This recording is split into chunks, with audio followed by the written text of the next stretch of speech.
Have you ever asked yourself, how many people do you truly need beside you after 70? It sounds like such a simple question, doesn't it? But the answer might just surprise you. Throughout our lives, we're taught that the more friends we have, the happier we'll be. We grow up believing that being surrounded by people is the ultimate proof of a life well lived. But as the years pass and the seasons of our lives change, something deep inside us begins to shift. What once felt so important, keeping up with every friendship, making every social call, attending every gathering, starts to feel a little heavier. Maybe, just maybe, after 70, you don't actually need many friends at all. And letting go of that old belief could be the very thing that brings you peace, freedom, and true happiness. This isn't a video about isolation. It's not about closing your heart or living a lonely life. It's about choosing the life you want on your own terms. It's about embracing simplicity, valuing peace over noise, and finding fulfillment within yourself. Today, we're going to walk through 7 powerful reasons why having fewer friends after 70 can actually make your life richer and lighter. And as we go, I hope you'll see that sometimes having less really does mean living more. Let's begin. First, you no longer need to prove yourself to anyone. Something remarkable happens when you cross into your 70s. The craving for approval just fades away. Remember when you were younger, always striving to fit in, to be liked, to be seen? Whether it was among colleagues, old classmates, neighbors, or even distant relatives, there was always a small part of you that wanted to belong. Maybe you attended gatherings even when you were tired, answered every invitation even when you didn't feel like going, laughed at conversations that no longer sparked any real joy, just so you wouldn't feel left out. But now you've lived through enough, survived enough, and grown enough to understand that your worth was never meant to be measured by the number of people who clap for you. Your value comes from who you are inside, not from who shows up at your birthday party. I think about someone like Mr. Samuel, a man I met not long ago, now 74 years old. He spent decades working as a respected architect, surrounded by colleagues, friends, and acquaintances. His phone used to ring off the hook. After he retired, he tried to keep up with everyone, arranging lunch dates and sending out texts just to stay connected. But eventually, he noticed something. When he stopped reaching out, so did most of them. At first, it stung a little. Was he not important to them after all those years? But with time, he realized the truth. Many of those friendships had been built around convenience, not true connection. And most importantly, he didn't need their calls or messages to feel complete anymore. He began spending his days doing what he loved, woodworking, gardening, painting. And he found a peace he hadn't known in years. When you no longer live to impress anyone, when you stop measuring your days by how many people checked in on you, something incredible happens. You start living for yourself, and that's where true freedom begins. As we move into the second reason, it ties beautifully into the first. Peace becomes more valuable than socializing. In our younger days, the noise of life was exhilarating. The buzz of conversations, the clinking of glasses at gatherings, the endless phone calls, it made us feel alive, connected. But as the decades roll by, many of us start craving a different kind of music, the soft hum of peace. Take Mrs. Lillian, for instance, a lovely 76-year-old woman I had the pleasure of speaking with recently. In her 50s and 60s, her social calendar was packed. Weekly brunches with friends, monthly book clubs, constant family gatherings. Her days were full.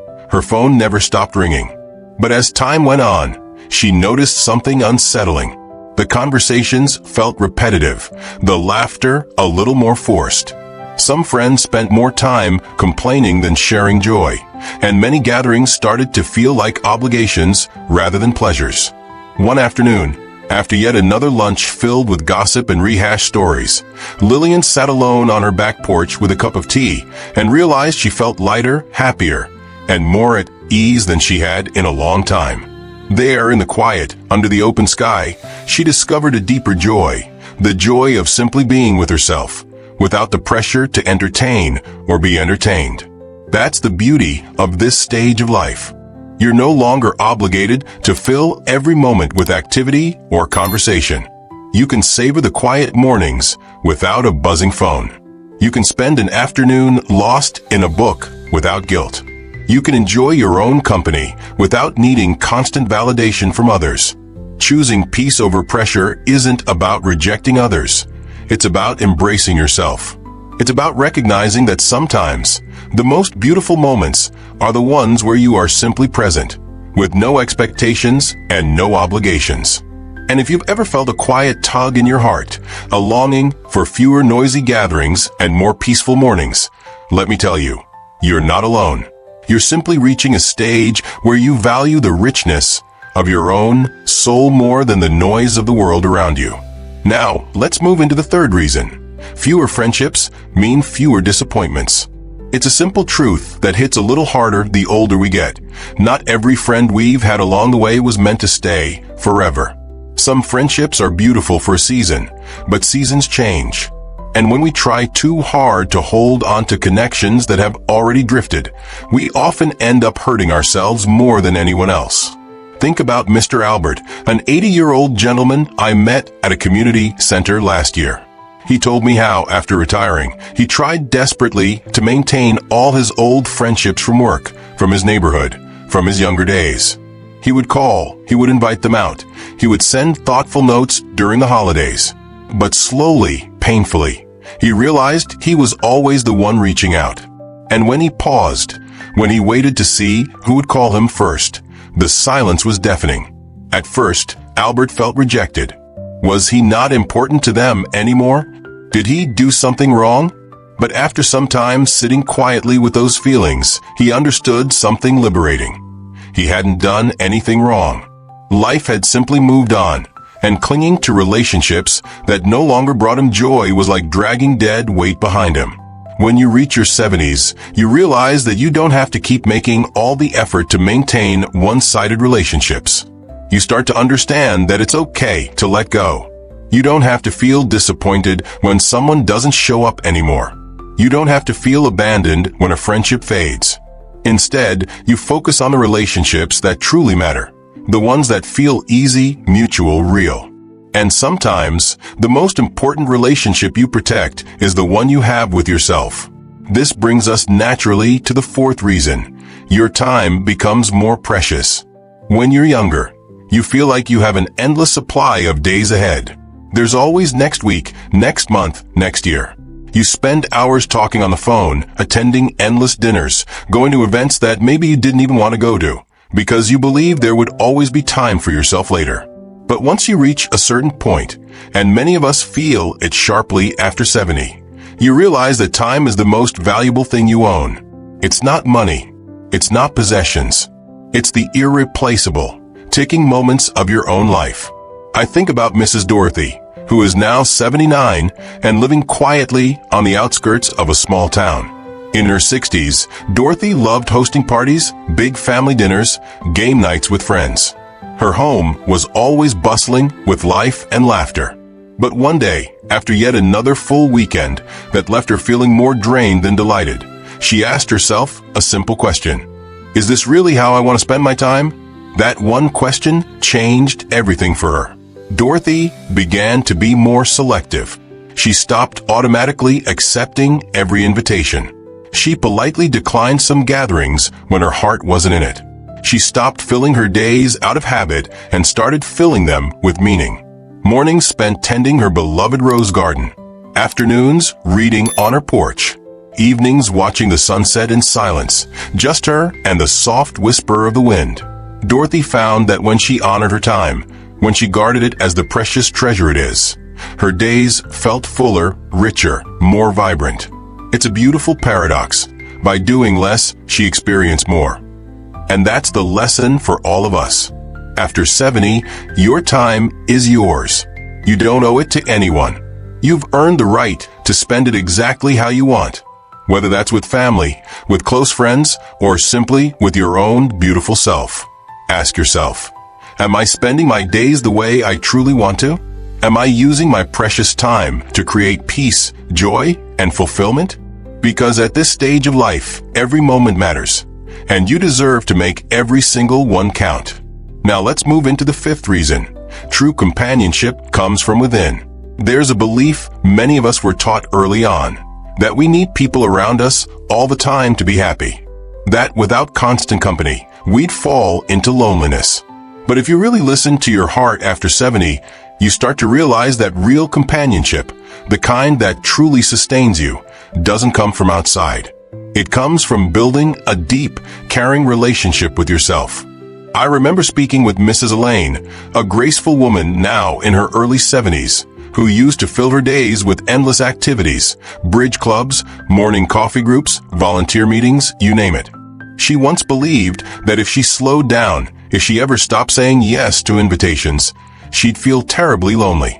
But one winter, a heavy snowstorm blanketed her small town and forced her to stay indoors for nearly 2 weeks. No meetings, no outings, no visitors. At first, Elaine felt restless. She paced her home, checked her phone a dozen times an hour, waited anxiously for calls that didn't come. But then, something inside her softened. She started reading the novels she'd bought years ago but never opened. She took long baths, listened to her favorite music, and wrote in her old journals. Slowly, she realized she wasn't lonely at all. She was peaceful. She was whole. Being alone and feeling lonely are two very different things. Being alone, when embraced with the right spirit, can actually feel like coming home to yourself. And when you become your own best friend, when you truly enjoy your own company, something extraordinary happens. You stop adjusting yourself just to fit into conversations. You stop watering yourself down just to feel included. You live more honestly, more fully. And here's something even more beautiful. When you are content within yourself, the right people naturally find their way to you. Not because you need them, not because you're clinging to them, but because your peace draws them in like sunlight through a window. And if no one comes, that's perfectly okay too, because you've already found the most faithful companion you'll ever have yourself. Now let's step into the sixth reason. Letting go opens the door to a more fulfilling life. Letting go often sounds like a loss, like giving up. But really, letting go is a kind of victory, a reclaiming of your energy, your joy, your true self. Take Mr. Franklin, for example, an 81-year-old former businessman who once had a social calendar busier than most people half his age. Lunches with former coworkers, weekend getaways with old friends, annual reunions. It never seemed to stop. But somewhere deep down, Franklin started to feel tired. Not just physically, but spiritually. The conversations repeated themselves. The get-togethers started to feel like rituals, habits rather than heartfelt connections. One afternoon, after a particularly draining luncheon, Franklin sat by the lake near his home and asked himself, "Why am I doing all this?" He realized he had been holding onto old friendships not because they brought him happiness, but because he was afraid of what it might mean if he didn't. What if he stopped going?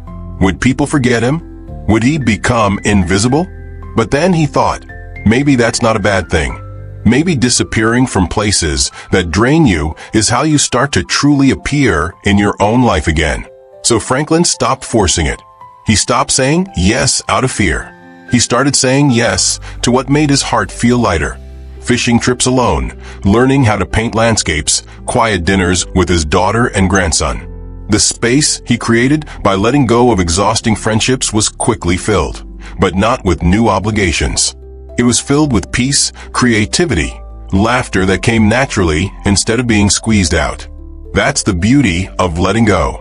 It's not about closing your life off to others. It's about making room for what truly matters. It's about understanding that not every relationship is meant to last forever. And that's okay, because every time you release something that no longer fits who you are becoming, you create space for something better to enter your life, or better yet, for your own soul to breathe freely again. So if you've been feeling weighed down, if certain connections feel more like chores than joys, maybe it's time to let go. With grace, with gratitude, and without regret. And now we arrive at the seventh and final reason. You become free to focus on what truly matters. When you no longer spend your days trying to maintain dozens of old friendships, when you stop filling your calendar with obligations and events you don't really want to attend, something magical happens. You finally have the space, the time, and the energy to focus on the things that truly nourish your soul. I think about Ms. Joanna, a bright 77-year-old who lives in a quiet seaside town. For most of her life, Joanna had been the yes person. She said yes to every invitation, every coffee catch-up, every volunteer commitment. She was loved, of course, but she was also exhausted. She spent so much time keeping up with everyone else that she had almost forgotten what she truly loved. One autumn, after deciding to take a social sabbatical, Joanna discovered something extraordinary. She began to wake up excited again. She took up watercolor painting, a passion she hadn't touched since she was a teenager. She spent long mornings walking along the beach, collecting seashells. She reconnected deeply with her grandchildren, not just through big family dinners, but through simple, quiet conversations about life and dreams. For the first time in decades, her days felt hers. And here's the thing. When you free yourself from the pressure to maintain shallow relationships, you don't lose love. You multiply it. You redirect all that scattered energy into places where it matters most. Your health, your creativity, your family, your dreams that still whisper to you even now. After 70, your life becomes your masterpiece, and you get to paint it with colors you truly choose. Not the colors society expects, not the ones friends guilt you into using, but the ones that make your heart leap a little when you see them. So if you ever find yourself wondering whether it's selfish to pull back, to say no, to protect your time and your energy, remember, it's not selfish. It's wise. It's essential. Because at this stage of life, you're not just passing time anymore. You're living it fully, intentionally, joyfully. Now, as we come to the end of this journey together, let's take a moment to reflect on everything we've shared. You no longer need to prove yourself to anyone. Your worth is built into you now, unshakable and complete. You realize that peace is more valuable than endless socializing. Quiet mornings and unhurried afternoons can be more fulfilling than any noisy gathering. You understand that fewer friendships mean fewer disappointments. Letting go of forced connections can protect your heart. You honor your time as the precious treasure it is, a treasure that should be guarded and spent on things that light you up from within. You discover that true companionship has always been waiting inside you, that when you learn to enjoy your own company, you discover a wellspring of happiness that no one else can give you. You embrace letting go, and in doing so, create space for a fuller life. And finally, you find the freedom to focus on what truly matters to your soul, your passions, your loved ones, your own beautiful story. You see, the journey after 70 isn't about shrinking your life. It's about distilling it down to its purest, most precious form. It's about loving yourself enough to choose quality over quantity, depth over noise, peace over pressure. And perhaps the greatest lesson of all is this. Happiness isn't about how many people you have around you. It's about how deeply you can live in your own skin, how peacefully you can sit with your own heart, how joyfully you can walk through each day knowing you are exactly where you're meant to be. So let me ask you now, which of these reasons spoke to you the most today? Maybe you're already beginning to pull back from friendships that feel heavy. Maybe you've noticed how sweet solitude can feel when you stop fearing it. Or maybe today, open a new door inside you, a new way of seeing your life, not as something that's winding down, but as something that's becoming more pure, more vivid, more deeply your own. If this message touched you in any way, I would love to hear from you. Please leave a comment and share what you're taking with you after today's conversation. Your thoughts, your reflections, they mean more than you know. And if you found comfort, encouragement, or a little spark of inspiration here, please consider subscribing and sharing this video. Your support allows us to keep creating heartfelt content that speaks directly to the beautiful, rich journey of aging with grace, wisdom, and joy. Thank you so much for spending this time with me today. Until next time, may you continue to walk gently through life, holding your peace close and letting your spirit soar freely.